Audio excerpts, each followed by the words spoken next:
তারেক রহমান, যিনি হচ্ছেন বাংলাদেশের জাতীয়তাবাদী দলের অন্যতম রাজনীতিবিদ এবং তিনি বাংলাদেশের জাতীয়তাবাদী দলের ভারপ্রাপ্ত চেয়ারম্যান হিসেবে দায়িত্ব পালন করছেন। তিনি সাধারণত তারেক জিয়া নামে পরিচিত, যার নামের শেষ অংশটি এসেছে তার পিতা বাংলাদেশের সাবেক রাষ্ট্রপতি জিয়াউর রহমানের নাম থেকে। তারেক রহমানের জন্ম হয় ১৯৬৭ সালের ২০ November.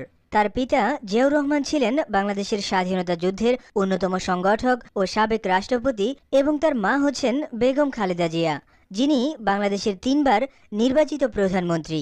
Tarique Rahman Dhaka Residential Model College হতে মাধ্যমিক ও নটরডেম কলেজ থেকে উচ্চ মাধ্যমিক উত্তীর্ণ হন। তবে অন্য একটি সূত্র থেকে জানা যায় যে তারেক রহমান রাজধানীর বিএফ শাহীন স্কুলে লেখাপড়া করলেও ১৯৮১ সালে এসএসসি পরীক্ষা দেন গভর্নমেন্ট ল্যাবরেটরি স্কুল থেকে।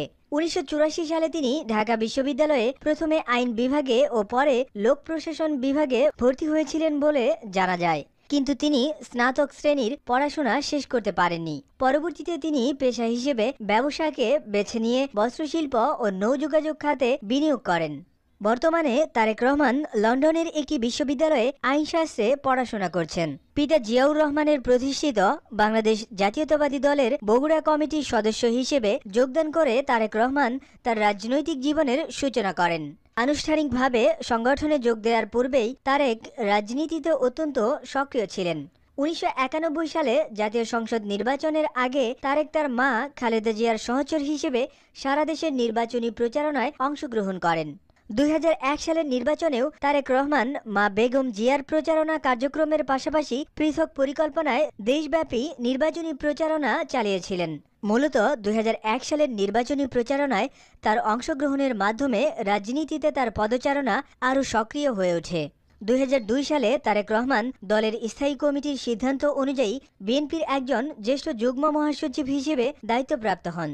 ২০০২ সালে ৩৫ বছর বয়সী তারেক রহমানকে দলের সর্বোচ্চ পর্যায়ের একজন নেতা হিসেবে দায়িত্ব দেওয়ার ফলে কোনো রাজনৈতিক বিশ্লেষক এবং সংসদের তৎকালীন বিরোধী দল বাংলাদেশ আওয়ামী লীগ এই সিদ্ধান্তকে স্বজনপ্রীতি বলে চিহ্নিত করেন এবং এই ব্যাপারে তীব্র নিন্দা জ্ঞাপন করেন।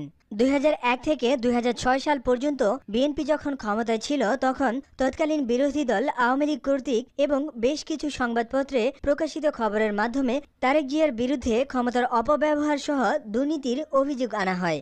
বিশেষ করে বিএনপি চেয়ারপারসন বেগম জিয়া সহ তারেক রহমানের কার্যালয় ঢাকার বনানীর হাওয়া ভবনকে কেন্দ্র করে বিভিন্ন অভিযোগ প্রচারিত হয়। এর মধ্যে উল্লেখযোগ্য অভিযোগ ছিল যে তারেক রহমানের তত্ত্বাবধানে হাওয়া ভবন সরকারের অদৃশ্য নিয়ন্ত্রক হিসেবে কাজ করছে এবং তার বিরুদ্ধে বিদ্যুৎ খাতে দুর্নীতি সহ আরও অনেক অভিযোগ আনা হয়। এছাড়াও ২১শে আগস্ট তৎকালীন বিরোধী দল আওয়ামী লীগের সমাবেশে গ্রেনেড হামলায় তার সংশ্লিষ্টতার অভিযোগ উচ্চ আদালতে বিচারাধীন রয়েছে এবং তার বিরুদ্ধে বিদেশে অর্থ পাচারের অভিযোগও রয়েছে এবং এই মামলায় এফবিআই এর কর্মকর্তা ডেবরা লাপ্রেভেটি বাংলাদেশে এসে সাক্ষ্য দিয়েছেন। রাজনৈতিক দলগুলোর ধ্বংসাত্মক কর্মকাণ্ডের কারণে দেশে বিশৃঙ্খল অবস্থার সৃষ্টি হওয়ার পরিপ্রেক্ষিতে ২০০৭ সালের ১১ জানুয়ারি নিয়মতান্ত্রিক তত্ত্বাবধায়ক সরকারকে অপসারণ করে সেনা সমর্থিত তত্ত্বাবধায়ক সরকার গঠিত হয়, যার প্রধান ছিলেন ফখরুদ্দিন আহমদ এবং সেনা প্রধান ছিলেন লেফটেন্যান্ট জেনারেল মঈনুদ্দিন আহমেদ।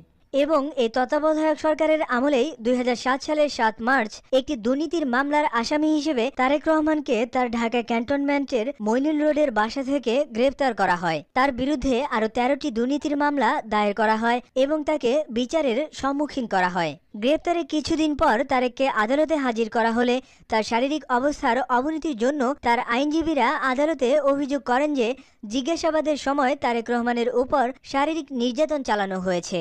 আদালতের নির্দেশে চিকিৎসকদের একটি দল পরীক্ষা নিরীক্ষার পর আদালতকে জানায় যে তারেক রহমানের উপর শারীরিক নির্যাতনের অভিযোগ যুক্তিযুক্ত। এই পর্যায়ে আদালত রিমান্ডে নেয়ার আদেশ শিথিল করে তা কমিয়ে ১ দিন ধার্য করেন এবং জিজ্ঞাসাবাদকারীদের সাবধানতা অবলম্বনের আদেশ দেন।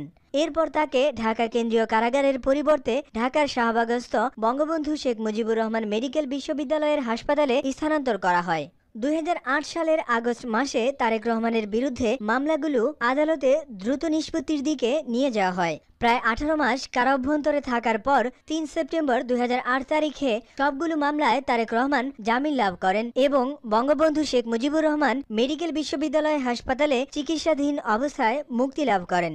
পরবর্তীতে 2008 সালের 11 সেপ্টেম্বর বেগম জিয়া কারাগার থেকে মুক্তি পাওয়ার পর বঙ্গবন্ধু শেখ মুজিবুর রহমান মেডিকেল বিশ্ববিদ্যালয়ে তিনি পুত্রকে দেখতে যান এবং সেদিন রাতেই তারেক রহমান উন্নত চিকিৎসার জন্য যুক্তরাজ্যের উদ্দেশ্যে রওনা হন এবং সেখানে তিনি লন্ডনের সাউথ ওয়েলিংটন হসপিটাল ও লন্ডন হসপিটালে চিকিৎসা নেন এবং ধীরে ধীরে সুস্থ হতে থাকেন।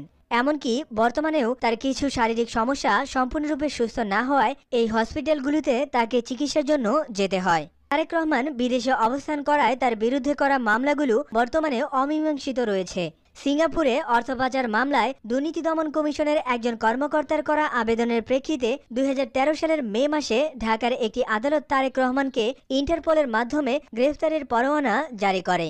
এর প্রতিবাদে বিএনপি দেশের বিভিন্ন এলাকায় হরতাল সহ বিভিন্ন কর্মসূচি পালন করে। আর দেশে রাজনৈতিক অনুকূল পরিবেশ না থাকায় এবং তার অসুস্থতার জন্য তিনি দীর্ঘদিন ধরে লন্ডনে সপরিবারে বসবাস করছেন। লন্ডনে তিনি সার্বক্ষণিক পরিবার ও রাজনীতি নিয়েই সময় কাটান। 1/11-এর পর লন্ডনে এসে কিংস্টন এলাকার একটি বাড়িতে ভাড়া থাকতেন তারেক রহমান। আকারে এই বাড়িটি ছোট হওয়ায় একই সড়কের নতুন আরেকটি ভাড়া বাড়িতে উঠেন তিনি। তার সঙ্গে স্ত্রী ডাক্তার জোবাইদা রহমান ও কন্যা জাইমা রহমানও থাকেন। জাইমা রহমান লন্ডনের কুইন মেরি বিশ্ববিদ্যালয় থেকে আইনে স্নাতকোত্তর ডিগ্রি সম্পন্ন করেছেন। আরাফাত রহমান কোকোর মৃত্যুর পর তার স্ত্রী শর্মিলা রহমান সিথিও নিজের মেয়েদের নিয়ে মালয়েশিয়া ছেড়ে লন্ডনে বসবাস শুরু করেন। তারাও থাকেন লন্ডনের কিংস্টন এলাকার একটি ভাড়া বাড়িতে। সর্বশেষ 8 ফেব্রুয়ারি জিয়া অরফানেজ ট্রাস্ট দুর্নীতি মামলায় খালেদা জিয়ার 5 বছর এবং তারেক জিয়ার 10 বছরের কারাদণ্ড দেয়া হয়। খালেদা জিয়ার কারাবরণ করার পর দলের দায়িত্বভার এসে পড়ে তারেক রহমানের ওপর এবং তিনি লন্ডন থেকেই দল পরিচালনার জন্য সিনিয়র নেতাদের লন্ডন থেকেই দিক নির্দেশনা দিয়ে যাচ্ছেন। এই ছিল এখনকার মতো।